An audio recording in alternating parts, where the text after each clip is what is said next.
বন্ধুরা আমার, আসুন ধরল এমন একজন ব্যক্তিকে দেখলাম আপনারা নির্বাচিত পার্লামেন্ট সদস্য বানিয়েছেন, যেই লোকটার কথা আশুগঞ্জ সরাইলের মাটিও বলতেছে, কথা কোন ঠিক না ঠিক?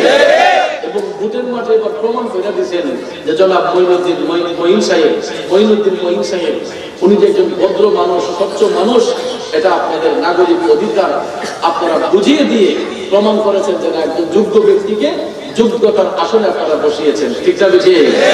আমার বিশ্বাস এইরকম লোকের হাতে যদি নেতৃত্ব আসে তাইলে আমাদের সমাজ পরিবর্তন করবে, কথা বলেন ঠিক না ঠিক? আল্লাহ নির্বাচিত পার্লামেন্ট সদস্য আশুগঞ্জ সরাইলের সম্মানিত এমপি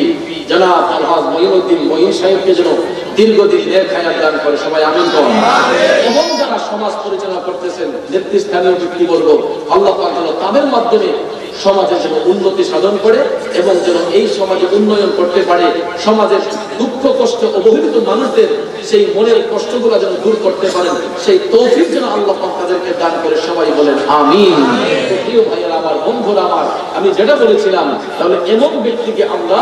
যোগ্যতার আসনে বসাবো যেই ব্যক্তির মধ্যে থাকবে নামাজ, যেই ব্যক্তির মধ্যে থাকবে রোজা, যেই ব্যক্তির মধ্যে থাকবে আমল, বন্দেগী, ঈমান, আখলাক যার সুন্দর হবে, সচ্চরিত্রবান ব্যক্তিদেরকে এরকম সুন্দর সুন্দর আসনে আমরা বসাইয়া আমাদের অধিকারগুলো আমরা আদায় করবো, ঠিক আছে ইনশাআল্লাহ।